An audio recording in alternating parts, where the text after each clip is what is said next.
لو ما شفتش الحلقة اللي فاتت من حكاية رين لازم تشوفها الأول.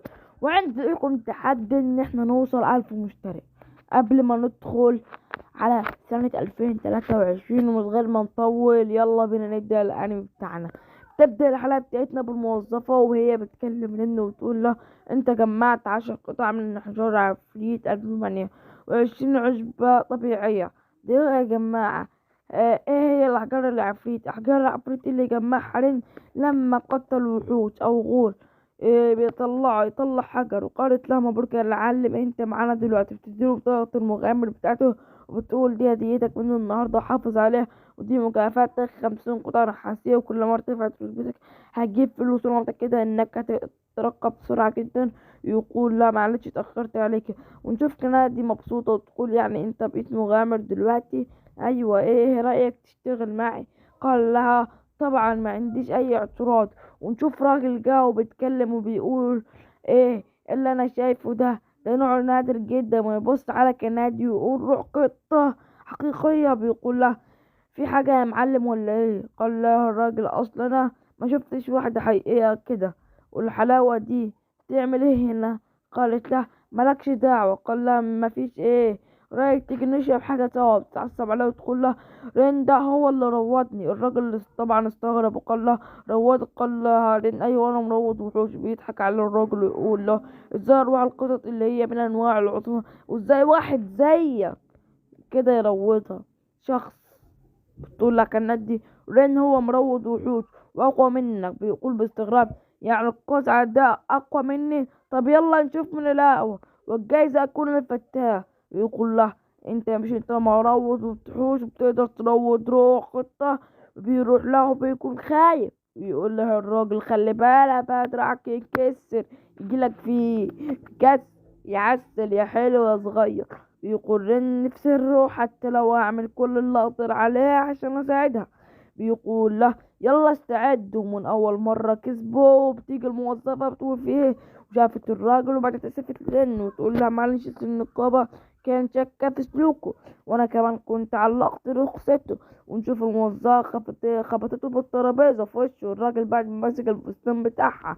والموظفة بتقول: يا رن هسألك سؤال، انت تعاقدت ازاي مع النوع القوي ده اثناء اختبارك؟ وطالما لقيت شريك قوية كده انا متأكدة انكم هتعملوا شغل كويس مع بعض. ولما بيستغربوا بيقولوا: وانا عملت كده ازاي؟ انا ما كنتش قوي كده. قالت لك: نادي انت مش ملاحظ ولا ايه؟ لما تعاقدت مع نوع قوي زي ده ان قوتك تكون ضخمة، وده يعني ان بمسافة قوة روح قطة. بيقول هارين: بإيد قوي زيك دلوقتي. قالت له: انت مش مصدق نفسك ولا ايه؟ قال لها: لا اصل ما فيش حد عمل التعاقد ده قبل كده مع شخص من النوع القوي. تقول لك: انا ده مبسوط جدا اني تعاقدت معك. يلا بقى جه وقت الشغل. ونشوفهم بيجمعوا الاعشاب وفجأة كانت بتكلم رنو بتقول له: انت مغامر صح، المفروض تدور على تنين اسطوري. او ايه رأيك بشغل زي ده؟ قال لها: لسه شوية، احنا في المرتبة اف في كل شغل بداية، واكيد هنتولى اعمال زي دي لما نكتسب خبرة كتيرة. وكانت تقول: انا اشتغل جد وهلم كل العشب. وتلاقي رين بيكلم الارانب وبيقول لهم شاطرين لقيتهم على طول. كانت تتعصب وتقول له: ده مش عدل، انا المرافقة الخاصة بك والمفروض اساعدك. بيقول لها رين: طب عشان احنا جمعنا الكمية اللي احنا عايزينها نسلم التقرير للنقابة بقى. فجأة كانت تسمع صوت بيصرخ. قال لها رين: طب يلا نروح نشوف فيه ايه. وبنلاقي مجموعة من الناس عاوزين يخطفوا العجوز ده. بيكلموا الراجل ده ويقول له: حراسك كلهم ماشي وسابوك لما عرفوا احنا مين. احنا لا نيابة الأبنوسية. وقالت لك: نادي انا سمعت عنهم، وانا كنت مسافرة انا كنت مسافرة مجموعة من قطاع الطرق وقد افرادهم 100.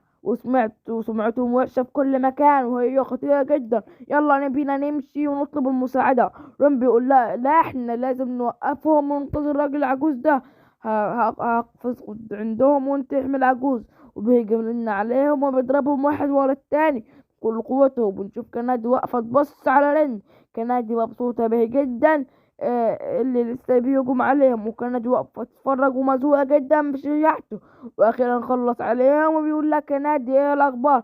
كل حاجة عندك تمام مش مهندسة. طبعا العجوز ما حصلوش اي حاجة، ما تقلقش، بس انت موتهم كلهم من غير سلاح. قال لها ايوه طبعا، هو انا عبيط ولا ايه؟ وبيشكرها العجوز ويقول لهم شكرا جدا انكم انقذتوني من خطر كبير. قال له يعني بس انت مسافر ازاي ومش معك حراس؟ قال لها العجوز والله يا ابني كان معي حراس بس طلعوا شوية اندال ما يستاهلوا الفلوس اللي اديتها لهم. قال لها سيبكم منهم دلوقتي، انا قريب من هجوم الانياب لما يكتشفوا ان رجالتهم اتهزموا. بيقول لها ان انت لازم تهرب عشان اي حد بيتحداهم بيموتوه على طول. بيقول لها احنا لازم ندي عليهم كلهم. كانت بتتكلم رنه وتقول له بتكلم بجد فعلا؟ قال لها ايوه فعلا ان احنا لازم نعمل كده لان العجوز ده والسكان هيتعرضوا للخطر. بتقول لها انت بتتكلم عن اكتر من 100 قطع طريق يا اسطى. قال لها ما تقلقيش انا في دماغي الثقة. وبيكون السنجاب عارف مكان المخبأ بتاعهم وبتشكله رنه ويكلم كنادي ويقول لها بصي هنعمل ايه. ونلاقي كنادي عمالة تعبط عشان كانت هي اللي عايزة المخبأ. تلاقي المخبأ والسنجاب ده هو اللي لها في ثانية واحدة. ولا انا مش المرافقة بتاعتك وملاش اي لازمة. قال لها ان ما تدخليش كده، انت كل حاجة في حياتي. فبتقول له خطتك ايه بقى؟ قال لها شايفة شوية النحل ده اسمه اوروبي، هما مميزين جدا وعندهم نطق خضرة على شل اي حركة لمدة 12 ساعة. تقول لك انا النحل ده من الحشرات، انت ربطته ازاي؟ قال الله انت ما سمعتش قبل كده مروض الحشرات؟ ودي فضلت اتدرب عشان اتقنها. المراد اختصاص وترويض الحشرات وترويض الوحوش والغيلان، وانا اتدربت كتير على كده. وكان نادي بتكون مش مصدقة تقول ما 3 مهارات. يقول لها انا بقى هرسل النحل ده لقطاع الطرق وعايزك تروح البلد تجيبي تعزيها. تقول له ايه هي التهديدات اللي انت عايزها؟ اللي احنا عايزين نمسك 100 قاطع طريق وهاتي مغامرين وفرسان. قالت لا فرسان؟ قال لها ايوه احنا مكلفين بحماية البلد ونشر السلام في كل انحاء البلد. بما اننا هنتعامل مع 100 قاطع طريق هيجوا بسرعة. بتقول له خلي بالك من نفسك. قال لها ما تقلقيش نهار قبل وقوع اي خطر. وبيظهر مجموعة من النحل وبيروضهم منين ونروح للجماعة دول وشكلهم هربانين من حاجة. وبتقول له دي كارثة، انا كنت مفكرة اننا هنكسب فلوس كتير لما ندخل غابة الضياع ومش مصدقة ان هنا هربنا من قطاع الطرق. وتقول لها هربت ليه؟ مش المفروض تعمل شوية تعويضات؟ انا زهقت منك. قال لهم بقول لكم ايه، انا قلت لكم قبل كده انا مروض وحوش مش مناسب للقتال. وتقول لها انت عايز تخدعنا يعني؟ بتقول لها ده في واحد اسمه رن ملوش اي لازمة، هو يقدر يقاتل وانت تقدر تخلي اي حيوان هنا يروضه وانت تقدر تعمل ده. مش عارفة انت مالك كسلان كده وانت تقدر تروض اكتر من حيوان؟ قال لها مفيش الكلام ده ومفيش حد يقدر يعمل كده في وقت واحد. مروض الوحوش يقدر يروض وحش واحد بس، ولو عمل اكتر من كده يدمره. وتقول له ازاي؟ رين كان بيروض حيوانات كتير قوي كده. وليه بتقول كده يعني؟ انت مفيش منك اي لازمة وكمان بتكذب.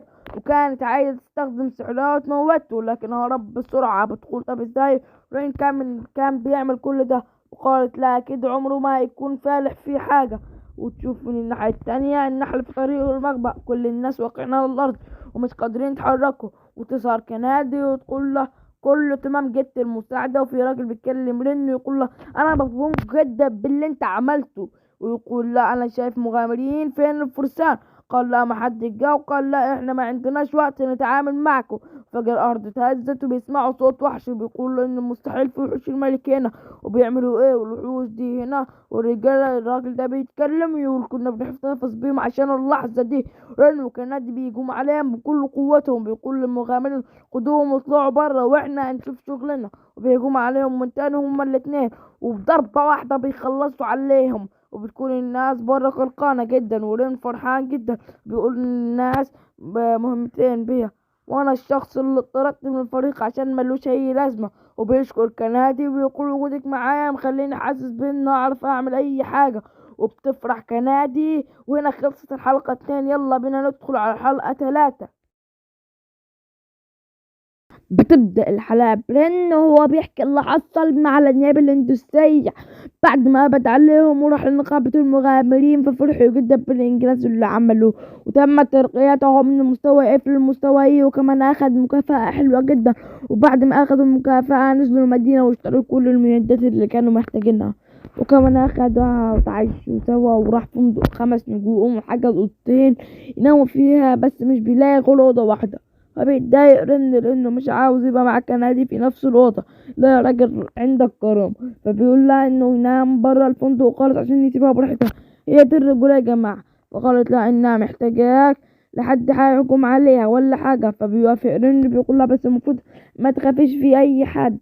وقالت لها انا مش بثق في حد غيرك انت، انك شفت كل اللي قابلتهم. وبعد كده بينام رن وبتفضل كنادي بص عليه وتقول رن ده طيب جدا مفيش زيه خالص، حتى كل انواع القوية وارواح القطط اللي زيي نادر، وفي ناس كتير حاولوا يصطادوني وفي ناس كتير حاولوا يقربوا مني بس عشان يبقى ليهم مكانة عالية في المجتمع. انما لما قابلت رن في اول مرة انقذني فيها كان بيتعامل معها زي ما بيتعامل مع اي بنت، وانا ساعتها كنت مبسوطة جدا. ما كنتش بجد انا عارفه ان رن لسه متأثر بطرده من الفريق اللي كان فيه، يقول انه مش مهتم باللي حصل. انا متأكدة ان ما بقاش يثق في اي حد ولا مبسوط زي الاول، لكن انا رجع له ثقته وضحكته من تاني مهما حصل. وفي يوم تاني بيخرجوا للغابة بيجيبوا شوية فاكهة وأعشاب عشان يروحوا النقابة. أول ما بيروحوا بتقول لهم الموظفة إن في حد ظاهر عند الجسر اسمه كلب الحراسة. الشخص ده مش بيخلي أي حد يعبر الجسر، ولو حد حاول إنه يعبر الجسر بيدي عليه بيفضل يضرب فيه. هو مش بيقتلهم بس هو مجرد ما بيفوز عليهم بيمشي ويسيبهم، محدش قادر عليه ولا عارف يمشي في الجسر. عشان كده يا رن ايه رأيك تاخد انت المهمة دي؟ فقال لا رن انت عارفة اني مش مؤهل لنا مهمة زي دي لأنها أكبر من المستوى اللي احنا فيه. فقالت لا عاد أي حد ينفع ينفذ المهمة دي، وكمان أول واحد ياخد المكافأة. بيسرع المكافأة قد ايه؟ قالت لا هتبقى 5 جنيه ده. طبعا بيوافق رن بسرعة انه ينفذ المهمة وبياخد كنادي وبيروح على الجسر. والجسر ده يا جماعة الطريق الوحيد للسفر من القارة الجنوبية. وبتسأل كنادي يا ترى كلب الحراسة ده شكله ايه؟ فقال لها رن مش عارف والله، بس في حاجة غريبة جدا، الناس اللي هجموا الكلب الحراسة دي بعد ما تهزم محدش فيهم راضي يتكلم كلمة عن اللي حصل، عشان كده مش عارف يحصل على أي معلومات عنه. وفجأة بيشوفوا تنين أحمر كبير رايح ناحيتهم وبيوصل لهم بتحول لبنت، فبتقول له رن هو انت كلب الحراسة اللي عامل الفساد ده كله؟ فقالت لها كلب حراسة ايه؟ انا ما بحبش الاسم ده، مش مشكلة ان كلب حراسة ده بتعرف على نفسها اسمها التانية وهي شبيهة بتنين من الأنواع القوية جدا وبتستخدم الجسر ده للتدريب. فردت كنادي وقالت فعلا أنا عارفة إن أشباه التنانين لما بيوصلوا سن 15 سنة بيروحوا رحلات بعيدة عشان يبقوا أقوياء جدا. فقالت لها التانية شبيه التنين ما انت شاطرة ومذاكرة اهو، أنا فعلا كنت محتاجة حد قوي من الدرجة الأولى عشان أهاجمه بالمرة اتدرب عليه، وأنا موافقة يا ست إني أهاجم التنين في وقت واحد. بيبدأ الهجوم بينهم، تهجم تاني على رن وبيلاقيها سريعة جدا قوية كمان، وبيلاقي في نفسه دي قوية جدا. أنا صديت ضربتها بصعوبة قوي. بتقول لهم تاني انتم كده نجحتم في أول اختبار، وبتستخدم قوتها وبتهجم عليهم بالله وبتحرد الكنات وكانت بتتعصب وبتجري عليها وبيفضلوا يضربوا في بعض. ويتفاجئ رن بقوتها وبيقول ان دي فرصة وبيجي يهجم عليها بتمسكهم هما الاتنين وبتهدفهم وبتحاول تولع فيهم. في آخر لحظة بيهربوا وتقول له انتوا على كده أقوياء جدا، انتوا أول 2 تصمدوا معايا لغاية دلوقتي. بيفكر انه بيقول أنا غلطان إني قبلت المهمة دي نوع قوي جدا. وبيقول لي كانت تشغلي تاني وبتكلم كنادي تقول لها خلصتوا الاجتماع بتاعكم ولا ايه؟ كنادي بتقول لا ايوه خلصنا وهتشوف هنعمل فيك ايه دلوقتي. وتجري كنادي وتفضل تضرب فيها، لكن تانية بتصد ضربتها تقول لها تفضل تضربي كده كتير؟ قالت لا ايوه لحد ما رن يخلص الخطة بتاعته. ونشوف رن واقف فوق البرج وبيقول لازم اركز بقى واروض، وبيلاقي فعلا طار وبيروض ويقول لا هات صحابك وتعالى ويلا بسرعة. ريم بيقول كنادي وبعدي انت بقى وانا هكمل. بتقول لها تانية بسخرية استنى اقولك انت كمان دلوقتي. فجأة بتظهر مجموعة من الطيور بيهجموا على تانية، وتانية بتقول له الطيور دي تفكر بشوية العصافير دول هيعملوا لي حاجة. وفجأة بنلاقي تانية وقد تبقى مش قادرة تقوم وتقول هو في ايه اللي حصل؟ بيقول لها الطائر ده اسمه بيتو، والريش اللي عنده بيكون سم جدا وجرعاته بتاعته ضخمة جدا حتى انها تقدر تدخل تنين قوي زيه. قالت لها خلاص انا استسلمت، خلاها يرن بالسرعة دي. قالت لها عشان مش هقدر احرك جسمي خالص. اكيد مش هفوز كده، ويفرحوا جدا وتقول كندي نجحنا، ويقول لها رن يلا بقى تعالي معانا. قالت لها ليه هتبيعني والواحد تانية ولا ايه؟ قال لا لا طبعا، بس تعالى نتكلم معك. قال لها والله مش عارف بقى ساعتها هعمل معك ايه، وتكون تانية مش موافقة تروح معهم، لكن في النهاية بتروح معهم. بيروحوا للمقابلة، الموظفة بتستغرب من اللي عمله، مش مصدقة. قال لها احنا خلصنا عملنا اللي قلت عليه، وهزمنا المخرب، والجيش هيكون جيد وما تقلقيش. وتقول الموظفة كنت عارفة واثقة فيك، وهات المكافأة. بس صحيح ما قلتليش مين اللي معاك دي؟ وعندها ديل وقرنية دي كلب الحراسة. قطع كلامه وقال لا لا دي واحدة قابلناها واحنا بنشتغل وبشرية زينا، لكن هي لابسة زي متنكر تاني. وتقول لا ما تتكلمش علي، انا هعرفها بنفسي. ولسه هتقول انها شبيهة التاني، لكن رينا مسكها على طول. قال لها يلا نمشي بقى. ويمشوا في القرية، وبيقول له هو مش انا قلتلك انك ما تقوليش كلب حراسة؟ هيعملوا مشاكل، وده هيسيبوا بخوف في البلاد يلفوا ما يلاقوش تانية. وراحت تتكلم مع واحد تقول له تعالى نتقابل. أطفال مبسوطين جدا بشكلها، بتقول له عايزين تعرفوا أنا مين؟ يخرب بيتك يا تانية، والله انت فضحتيهم. وكنادي بيلحقوها في آخر لحظة. في الغابة يقول لا احنا مش قلنا ما تعرفيش حد، انت مين؟ قالت له تانية معلش انت. يقول لها خلاص ولا يهمك، حصل خير. حاولوا بقى تبعدي عن البلد اليومين دولت، بس توعدين انك مش هتعملي حاجة تانية من دلوقتي خالص، ونروح بقى اتدربي في مكان تاني. قالت له بما انكم فزتوا عليا انا عايزة تدربوني انتوا، عايزة اكون معكم. طبعا كندي غيرانة منها على انه بيقول لا انا ما عنديش مانع تكوني معنا. وبيسأل كندي يلا، بتقول له انا موافقة وما عنديش مانع. التانية تقول له طب يلا يعمل معايا عقد زي ما عملت مع كندي. وافق رن ويعمل معاها العقد. وتقول لها التانية انا مبسوطة اني هشتغل معاك يا رن. ونشوف صحابه اللي طردوه بقى لهم شهر في الغابة ومش عارفين يعملوا اي حاجة. عرف قيمة رن، يقولوا الراجل ده ان رن هو اللي كان بيعمل كل حاجة، دلوقتي مش عارفين نعمل اي حاجة. قالت لها البنت البنفسجية رن ايه وقرف ايه؟ ده كان تافه وشغله كله تافه. وقال لهم الولد ابو شعر اصفر ده انا عندي فكرة، تعالوا نرجع رن. وبعد ما نمشي من الغابة نقول تاني نفرق. وبكده خلص الحلقة 2 و3 من حكاية رن ومروض الوحوش. استنونا في الأقسام اللي جاية. ولو عجبكم الفيديو ما تنسوش اللايك والشير والاشتراك في القناة. سلام يا أحبابي.